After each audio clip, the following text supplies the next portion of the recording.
છીએ.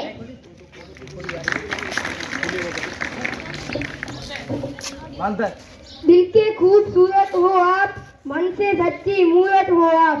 तारीफ क्या करूं आपकी, हमारे कार्यक्रम की सूरत हो आप. तो फरीથી બધાને સ્વાગતમ સ્વાગતમ સ્વાગતમ. कार्यक्रम की शुरुआत करिए. कुछ नशा तिरंगे की आन का है, कुछ नशा मातृभूमि की मान का है. हम लहराएंगे हर जगह इस तिरंगे को, ऐसा ही नशा कुछ हिंदुस्तान